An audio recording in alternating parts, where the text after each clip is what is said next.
he said, the Queen, my late mother, chose to spend her final days in the most beloved place, Balmoral. Chose. Roya. Kate. You know, this week feels different. It definitely does feel different. This is different. Because I'm not gazing lovingly into your eyes across the table. Just over the computer. I've gone on manoeuvres. You have gone on manoeuvres. I was speaking to you from Ripon Cathedral, where the Dean has so kindly taken me in, Dean John Dobson, and let me use his Wi-Fi. Thank you, John Dobson. He's great. I've also got a cup of tea here, so I'm absolutely thrilled. But I came up here to meet Liz Hatton, who, as you will know, is the 17-year-old who met the Prince and Princess of Wales earlier this week at Windsor Castle when she was invited to go and photograph the investiture. Now, that was the main reason she was there. The backstory, of course, is that it's a very terribly sad story that she is terminally ill with a very rare and aggressive form of cancer and has this bucket list, which her mum helped her draw up, of all the things she wanted to achieve in the short time that she has left available. And one of the things that she wanted to do was have a picture published in a national newspaper and in magazines and such like. And she has taken these most amazing pictures today of Ripon Cathedral and its stained glass window and all the flowers inside, which has been quite extraordinary to see her in action. I mean, bear in mind, she turned 17 in August. She looks and acts so much older, so much wiser, and she's clearly got a huge talent. But it's been a roller coaster week for royal correspondence. It's certainly been a roller coaster week for her, because we saw her with that picture hugging the Princess of Wales. Yes. And it was quite a thing, wasn't it? It was this picture it came very late. We got very late notice of it on Tuesday, and Wednesday. I think it just feels like a long week. Was it Wednesday? Oh God, it has been a long week.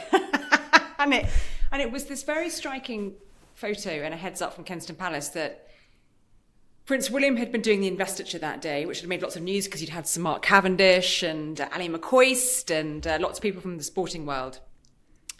But then Kensington Palace told us that actually what he'd also done was he'd invited Liz to Windsor Castle, and he had invited her to come and photograph some of the kind of people getting their investitures in a very sort of close-up format. And then what she hadn't realised, I mean, that would have been enough for her bucket list, because she was very keen to do things like that, that William and Catherine wanted to meet with her afterwards, and so met with her and her mum and her brother Matteo, and these two lovely photos dropped, didn't they, of Catherine hugging Liz, and then her standing with the Prince and Princess of Wales and her family, and this lovely message from William and Kate saying how lovely it was to meet you and how Liz's creativity had inspired them and her story. So they'd had this extraordinary meeting where, by all accounts and purposes, actually, what they talked about was more that's what she said, rather than the illness.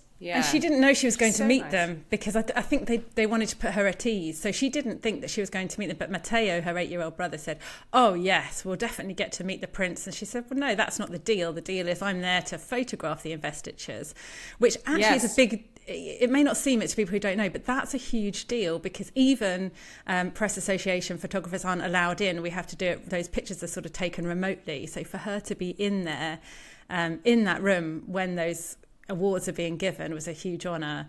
And then to be sort of tapped on the shoulder and taken to a room where she then met Kate and William. She just said they were so funny and nice and normal, made them all feel hugely at ease, and that she was just sort of blown away by the whole thing. I mean, this is a teenager who this time last year was going about her A-levels, had only been off sick once in her life with chicken pox, and then all of a sudden had this kind of whiplash moment when she was diagnosed with cancer, and obviously that's something that the Princess of Wales can relate to, this idea of that she's come through her own cancer, which was only been found out that she's finished her chemotherapy. Sadly, the prognosis looks far worse for Liz, who is now sort of in the end of life care for her disease. But that gave her such a fillip, and her mum was saying to me that actually being invited to do that has given her so much confidence. The fact that not only was she invited in to do that, but the fact that Prince and Princess of Wales then used those images on their own social media and put them out there. And actually when they dropped, we didn't know they were taken from her. And then the second image came of Kate hugging Liz, and the story kind of unfolded. But that has given her such a huge boost. And her mum says when she's got the camera around her neck, she's really confident. She's actually quite a shy person, and she sort of sat down afterwards. And you wouldn't know from looking at her initially that she's ill, but she is. But yeah, she even taking the photographs today did make her very tired. But she's on these brilliant meds that help her deal with the pain. But she's in constant pain now. So I think such an incredible thing for Prince and Princess of Wales to have done. That's certainly the family's point of view, anyway. Well, I think the other thing to sort of say is it was interesting that it was done privately. So it wasn't termed an engagement. A lot of the coverage sort of said this is an engagement for her, but actually that Kensington Palace were very clear to say it didn't appear in the court circular as an official meeting. So it was done sort of away from the press, away from the media, away from reporters. Nice to see, I think, Catherine starting to, emerge and do more. And clearly, as Liz Hatton and her family have said, it was just an extraordinary experience. And it's led to, so many other things for her, all these sort of special memories that she's making with her family since. So, yeah, I thought it was a rather lovely, interesting... You're calling the Princess Catherine today, I notice, Roya. I'll be switching to Kate later. Don't worry. Keep you on your toes. The great Kate debate rolls on. Kate debate. Oh, the Twitter sphere's been alive with it. It has. So that was a story that obviously is still rumbling now. So that was huge the evening the pictures dropped and the message from William and Kate dropped. Kate. People are still writing about it now. Big news. It got me thinking, why do some stories make so much news and why do other stories make less news? For instance, I think it was, we had the King this week busting some moves, dancing away with the Cimarrons wasn't he at Buckingham Palace? And that was Motsu more Mabuse from Strictly was there with Craig Revel Horwood. But they were no match for the King because he had some moves of his own. Well, he did, although it was interesting. At the moment, we're getting sort of weeks where we have very tightly packed schedules of engagements and lots of members of the royal family out at the same time. So you have William and Kate doing that meeting with Liz Hatton. You have the King at Buckingham Palace for a Commonwealth reception. You have Sophie, the Duchess of Edinburgh, doing another engagement. And then you have the news announced, and, we'll get into it later, but you also have, Beatrice announcing that she's pregnant, all sort of clashing within 24 hours of each other. And I was just thinking, that used to really annoy back in the day. It used to rub up some of the members of the royal family the wrong way. You mean that one household would be annoyed that the other household was trying to steal? They would worry that they were trying to steal their thunder on purpose. You mean there was always a lot of focus put on the grid, wasn't there, to not sort of overlap each other. Whereas now, don't overshadow the senior members higher up the ranks. Yes, that's right. It used to be. I sense a slight less irritation among the households when those clashes happen now. So, I think they're more sanguine about sometimes, even when the King is busting some moves with the Samoans, that's not going to make as much news as Kate coming out and hugging another fellow cancer sufferer. Yes, I think there is. I agree that I think there's a sense that they do. That you're hardly going to compete with a princess who's been away for so long and then comes back and does something as emotive as that, and announces that on social media. However, I would say I don't think there used to be focus on the grid, definitely, but I'm not sure even that grid is that grid is fluid now, it seems to me, because I'm not sure how much they're telling the other households about what they're doing. I'm not sure whether they say, I mean, they maybe just do it just in advance. But in terms of long-term planning, I don't get the impression, for example, that they're always talking to each other. There was a briefing, I think, that got changed because, let's say, one side didn't realise that the other side, the timings of the tour and things like that. So I'm not sure whether how much kind of synchronicity there is between it. But yeah, I think they're more stoic for the fact that the Walesers are going to get great publicity and they're actually pleased about it, probably. And in terms of what makes news for us in a week like this, so this is a perfect example. That Princess Beatrice, which we'll get into, announced that she's having her second baby. She's pregnant with her second baby at a time when William had what should have been 3 engagements in a day. One got cancelled because of the weather. 2 big engagements that he was doing, one with London Air Ambulance, and the new helicopters and David Beckham, and then another one about the Earthshot Prize and tyres. We're going to talk about them more. But Beatrice's news did in a lot of the papers make more coverage than William's engagements.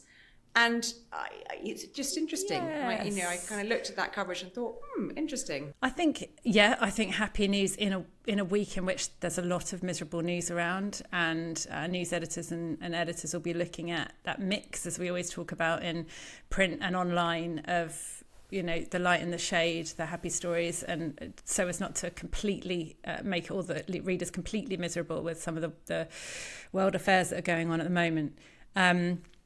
But the baby news was a fillip, wasn't it? I think when we both started this podcast, there were lots of discussions about how it might work and how it would develop and things like that. But the one thing neither of us had a worry about was whether we'd have enough to talk about every week. And so it's proved, because there's always something going on, like any family. There's always this huge news. It was nice to hear that Princess Beatrice is expecting her second child, and the way they did it was quite interesting as well. The statement came out from Buckingham Palace, the family photos, and very much including Wolfie in that as well. So the stepson that Beatrice has from Ido Mapelli-Mozzi, her husband from a previous relationship, the 8-year-old Wolfie, and he was best man at their wedding, wasn't he, at Royal Lodge, when they had their kind of slimmed down. The blended family is all the thing now, isn't it? Because the Queen made such a big deal of having her grandchildren and the King's step-grandchildren involved in the coronation, and the King was, very pleased to have them there, and it brought to the fore that, the King and Queen have blended families, and so do other members of the royal family. Yeah, and mirroring society itself. There's a nice line about the Queen's... change. They do. There was a nice line about the Queen's stepchildren this week in an interview that Tom Parker Bowles, the Queen's son, gave. And he gave it, I have to say, to another podcast. I'm sorry, I'm not going to plug it. But in the interview, Tom Parker Bowles said that, he still calls Charles Sir, and has done for years, and is never going to change calling his stepdad Sir. Funny that, isn't it? But his children call him Upper. Which is quite sweet. It's just a kind of childhood toddlerish nickname they made up for him, and it's sort of stuck, and they go, "Oh, hi, Upper," and he's there sort of bowing and going, "Hello, sir." So whereas William and Kate's kids, Charlotte, George and Louis, call him Grandpa Wales. Which is sweet. Upper and Grandpa Wales. Yeah. Better than lower, isn't it? Upper's better than lower. Anyway. It's UPPA, I think, because I heard it and so had to go and check. Yeah. Anyway, like new royal baby coming in the spring, 12th in line to the throne. Oh no, it'll be 11th in line to the throne. It sounds like you're announcing a new movie coming next spring. Next spring, a new royal baby who'll be 11th in line to the throne. Next spring. Bumping usually down to 12th, but I think she'll cope with that. We were discussing the Princess of Wales this week. Her husband's been quite busy as well, hasn't he, Roya? He has. Will's week. Will's is week. It's a new segment. He has. He's been reunited with his football buddy, David Beckham. Besties. They were hanging out at RAF Northolt on a very wet and windy day that should have then gone on to the Royal London Hospital, where I should have been covering that engagement, but sadly it was cancelled due to bad weather.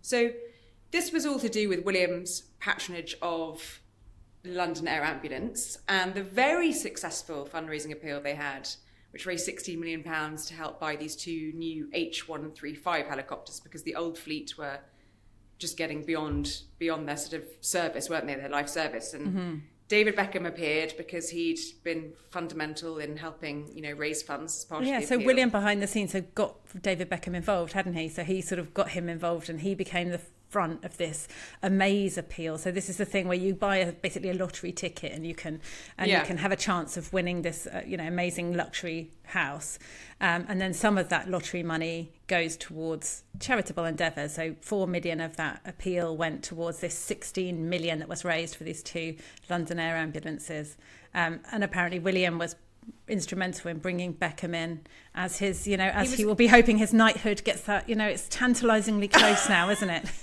Well, there was a lot of chatter on the airwaves away from the helicopters about that. But I think William was a little bit sad because although they got into the cockpit and had a little bit of a play about inside the helicopter, he was supposed to have flown it from RAF Norfolk that would be great. To the Royal London Hospital in Whitechapel, because of course, very close to his heart, he's patron of the London Air Ambulance. He was an air ambulance helicopter pilot for East Anglian Air Ambulance, and before that he was an RAF search and rescue helicopter pilot. So he likes to keep his flying up. One of the things he wrote on the side, wasn't it, ball in the middle, which wasn't anything to do with football.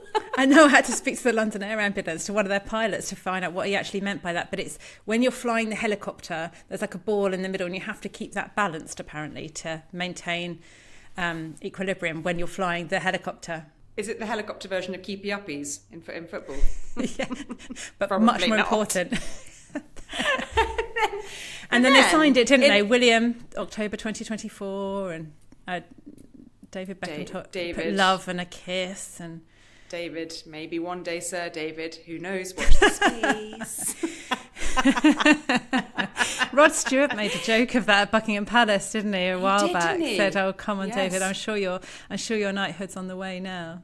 But he's been involved with all sorts. Teasing him. He's been involved with the Prince's Foundation, now the King's Foundation. He's getting involved with William. But I'll make him work for it, I think. Make him work for it. You reckon? Yeah. Okay, we'll see. We'll keep your eyes on that New Year's honours list. I will.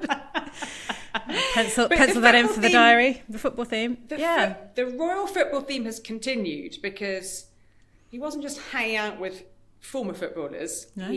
He whizzed his way up to watch Aston Villa's historic victory against Bayern Munich. And quite often, you see William go to matches. He sometimes goes with Prince George. Sometimes goes with his mates. And sometimes you see him slightly pensive, biting his fingernails, looking like not quite getting the results that he always wants. Although, Villa are on a bit of a roll. But this was an amazing 1-0 triumph over Bayern Munich.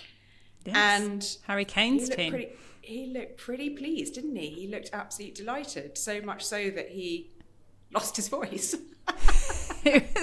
he was so thrilled by it. I mean, he's always going on about the Villa, isn't he? Up the Villa, and every up kind the of Villa. So the tweets had signed off with UTV, up the Villa. See what he did there. But he is a genuine fan, and he's a genuine sports fan. I think earlier this week he was saying that one of the reasons the main reason he didn't go to the Olympics this year was because he was worried about bringing COVID home to his wife, who obviously was undergoing chemotherapy at the time. But there's nothing that quite excites William like the football. It's for him. It's what horse racing was for the late Queen. It's the thing that, he does love it. He loves it. He gets all really into it. I mean, don't ask me about the tactics because I'm not... People often wonder why on earth he decided to support Villa because, it's not really that near Windsor. It's not really that near Kensington. But he said a few years ago that when he was at school and all his mates were sporting all the kind of informed teams then, Man United, Chelsea, he wanted to pick a mid-league or mid-table club who'd give him an emotional roller coaster. And I think it's fair to say that Villa have delivered on that roller coaster ride, particularly when they beat Bayern Munich. Absolutely. What a But there result. was more sport as well this week. There was swimming for William too, wasn't there? Wills's week ended with opening a new community swimming pool in Birtley, which doesn't sound like the most glamorous affair, but he did draw in a few Olympians. he had Tom Dean there and Adam Peaty. Yes, and I quite liked that it wasn't a glamorous affair and it wasn't one of his kind of set projects, and that it was just something that's just a very good idea. And he says he's a keen swimmer himself, and we've heard that the Princess of Wales likes to swim in cold water, and she once said the colder the better. She's really into it, he's really into it. But it's just a kind of a great thing for the community. And they put their own money as well, didn't they, from the Royal Foundation? £96,000 has gone into that. So, and you speak to people close to him, they'll say he's behind the scenes very passionate about community swimming. And people having access to swimming, and how he's seen. And it reminded me actually of going up to Dumfries House. There aren't enough pools. It reminded me of going up to Dumfries House to see what the King had done, sort of to try and help regenerate the local area. And he had helped with the reopening of, I think, a swimming pool in Cumnock near Dumfries House, and that had sort of brought a whole new lease of life to that community, just by drawing people in, getting people out, getting people exercise, giving people sort of access. And it's interesting. It's a less glamorous side of royal engagements, but very worthy all the same. Absolutely. And talk about less glamorous, he was getting his hands dirty, wasn't he, with changing tyres as part of the Earthshot They weren't prize. that dirty, were they? It was all done with a very he sort of said, I do this all the time. Yeah.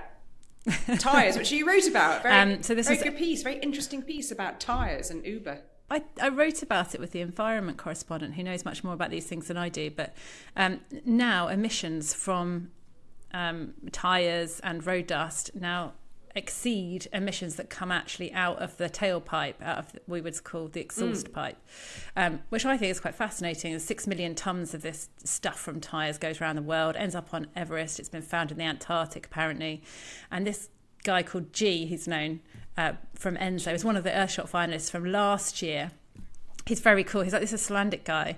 He's going to save the planet. I'm totally on board with him. He's amazing. Follow him to the ends of the earth. Are you switching your tyres over? I don't have an electric vehicle yet, although mostly on the train. Can you only do it on electric vehicles? No, you can't only do it on electric vehicles. But, and here's this interesting thing as well, electric vehicles tend to be heavier. Therefore, they wear the tyre down faster. Therefore, they're creating that pollution that while they don't have as much pollution from the tailpipe or the exhaust pipe, they are wearing tyres down, which means that they are contributing to that plastic and rubber from the tyres into the atmosphere quicker than a standard car, which is why they're targeting electric vehicles with these eco tyres first, because they're going to make the most impact. You look very disbelieving. And we're going to hear much more about that in Cape Town soon for the Earthshot Prize. So it's interesting you mention Cape Town. I'll be there next month. But the Duke of Sussex has sort of beaten William to it. So he's been in South Africa this week, and he's been in Lesotho talking about this very thing, talking about how climate innovators can be linked up with big business. And it struck me that it was very much singing from the same hymn sheet as William. Earlier that week, I went to see him when he came to London for the World Child Awards. He looked quite nervous actually when he arrived, and he walked the kind of purple carpet. But he's helping sick children and young people. That's exactly what the Prince and Princess of Wales have done this week with Liz Hatton, who we talked about earlier. And obviously there was that tie-in in New York as well, wasn't there, in September, where Harry was out there in person talking about the perils of social media, one of William's key things that he's campaigned on, also talking about the planet and environment. William was there virtually, so he delivered a video message in New York to release the names of these Earthshot finalists for the 2024 awards. And it struck me that they are very much singing from the same hymn sheet, same locations, same sort of message. They obviously have the same passions that overlap in some ways. And one of the ironies, of course, of it all is that they believe, both of them, that by coming together, they can make the world a better place, solve problems and things like that. But of course, that coming together doesn't seem to extend to the brothers themselves. So there's never any, we talked about this last time Harry was over, but there was never any suggestion in my mind that he would meet William on this trip, this brief trip to London. We did discuss whether he might meet the King. The King was obviously in Scotland. That meeting didn't happen. That didn't take place. Harry was on a mission to fly in, fly out. And I just think it's in some ways they seem so close together. Africa, New York, the same projects, and yet miles apart. And do you think they'll ever be reconciled? I mean, do I? Or do you think they will be? Are you turning it back on me? No, I don't think. And not as do you know what? As things stand, I hope they will. Never say never. I think we all hope they will, but I think, as so many of us know, families are very complicated, and the positions are quite entrenched at the moment. And I don't as think aligned as their interests are, their personal lives are have gone, in very different directions. So it's a shame, because it reminds you back at the time when they were working together, but even then there was always a little bit of rivalry over the shared interests like conservation and the environment. And different rivalry over it, and kind of differences of opinion as to how it ought to be carried out. Yeah, but when they came together for things like the Heads Together campaign, it was very successful. Yeah, so they need to get their heads together maybe one day, we'll see. There was a nice reminder, wasn't there, this week, of the late Queen in Scotland? There was. So this was, the King and Queen were up in Scotland visiting the Scottish Parliament to mark the 25th anniversary of the opening of the Scottish Parliament. And the King gave a speech, and it dropped into my inbox, and I read it. And one thing really leapt off the page when I read it, or should I say leapt off my screen, which was, yes, it's no great surprise to hear the King talk about the importance of Scotland to his family, and he talks about the uniquely special place that Scotland had with the royal family. We've heard William talking about that before. We heard the late Queen talking about that. We know how much the royal family loves Scotland. They spend so much time there. But what was really interesting to me was that, when he was saying Scotland holds such a special place in the hearts of my family, so much so that he said the Queen, my late mother, chose to spend her final days in the most beloved place, Balmoral. Chose. And I thought that was so interesting, because it was the first time we had heard the King suggest that the Queen made an active decision to end her days in Scotland, or that she knew her life would end there. And there was something very, very poignant about hearing him say that, because, of course, last year we'd heard Princess Anne. And so publicly. Yeah, I was about to say, Princess Anne said that... She said that the Queen was worried about... Yeah, she had concerns about... being dying, more complicated. That it might be more trouble for everybody if she died in Scotland. But of course there were plans in place, wasn't there? There was Operation Unicorn, Operation Overstudy, to bring the Queen's body back should she die in Scotland. And Princess Anne at the time said, just do what you want to do, it's fine. What I thought was interesting about that admission from the King, or that sort of slight personal revelation from the King, was that at the time, I remember watching that journey that the Queen's coffin did in the hearse, with Princess Anne accompanying her in a car behind, the great beginning of the final journey from Balmoral in Aberdeenshire to St Giles's Cathedral in Edinburgh, where she was going to lie at rest for a vigil before the Queen's coffin was flown down south to London. Those extraordinary scenes, some of them quite moving, of people who wanted to come and say their final goodbyes. There were those 32 tractors that came out, and newly washed tractors that sort of did a guard of honour along the side of the road as her coffin passed through, and the horses and their riders that came and stood silently kind of watching her. And there was some discussion at the time, and you'll never know, because it's very hard to I suppose measure this, but there was discussion and commentary at the time that her death in Scotland and those scenes that we saw possibly strengthened the sort of cause for the Union for a time, because she'd arrived in Scotland, and Nicola Sturgeon had, when the Queen arrived in Scotland in July 2022, Nicola Sturgeon had just published her latest roadmap to independence. And so the issue was very live again. Well, speaking about the person who was always described as the Queen's favourite, rightly or wrongly, was Duchess of Edinburgh, who has been everywhere recently. I wrote a piece last week totting up her engagements in September compared to the same period the year before, and it was double. Now, let's see by the end of the year whether it's a massive uplift on the previous year, but certainly September it's been extremely busy. She went to Tanzania, as we've discussed previously. We've had news today that next week she's going to be on CBeebies reading the bedtime Yes. story. Normally that's Fergie's. Specs for plan. Rex. She's going to be reading Specs for Rex, wearing her glasses, isn't she? When it's a story about a little boy who learns to love his glasses because Sophie is A little lion. she is an ambassador, a global ambassador for the International Agency for the Prevention of Blindness, and so she's reading this story for CBeebies, and we've seen the pictures of her proudly wearing her glasses, so that children She know. did it at St James's Palace. Eye It's health going to is be on important. World Sight Day. Yeah, very important. Next week we'll see her in Malta Yes, with the Duke of Edinburgh. yes, of course. And there are lots of high-profile things that she's been doing and continues to do. And more interesting and she's foreign trips coming up for her. Watch this space. Yes, indeed. Indeed. And new patron of the Girl Guides, which was a role that the Queen held since 1953, which the late Queen, I should say. Yes, that's a lovely bit which of is nice. continuity there. And she was a brownie. Were you a brownie? I was a brownie. I was not a brownie. I was busy with the Pony Club. With ponies. Pony Club. Dib, dib, dib, dob, dob, dob. Something Promise like that that. I'll do my best.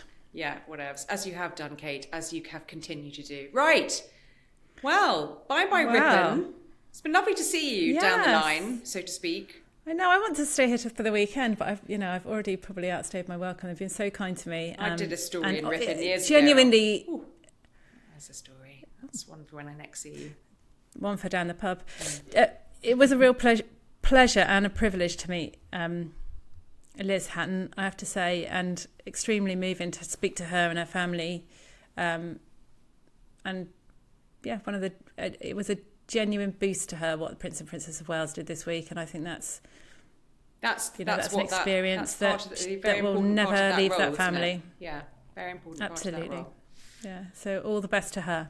All the best to her, and dib dib dob dob. See you in person next time. See hopefully. you next week, Kate. Bye.